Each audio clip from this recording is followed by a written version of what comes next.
ensartarme en ellos. El amor cuando sangra es más bello y los dolores son muy sentimentales. El amor es un histórico viajero que navega entre nuestras almas con su rostro de puro marinero, pensando en la quietud y la calma. Que es el amor, es un tesoro.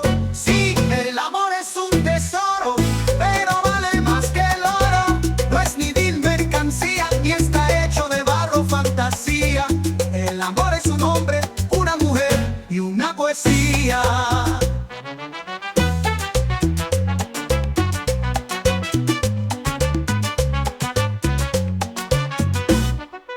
Si tus ojos fueran dos puñales, no dudaría para ensartarme en ellos. El amor cuando sangra es más bello y los dolores son muy sentimentales. El amor es un histórico viajero que navega entre nuestras almas con su rostro de puro marinero, pensando en la quietud y la calma. Que es el amor, es un tesoro. Sí, el amor es un tesoro, pero vale más que el oro. No es ni vil mercancía, ni está hecho de barro fantasía. El amor es un hombre, una mujer y una poesía. Si tus ojos fueran dos puñales, no dudaría para ensartarme en ellos. El amor cuando sangra es más bello y los dolores son muy sentimentales.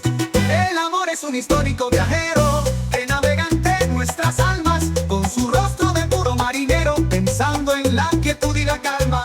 Que es el amor, es un tesoro. Sí, el amor es un tesoro, pero vale más que el oro. No es ni vil mercancía, ni está hecho de barro fantasía.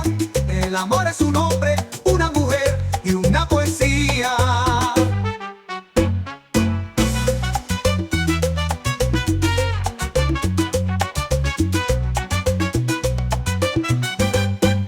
Si tus ojos fueran dos puñales, no dudaría para ensartarme en ellos.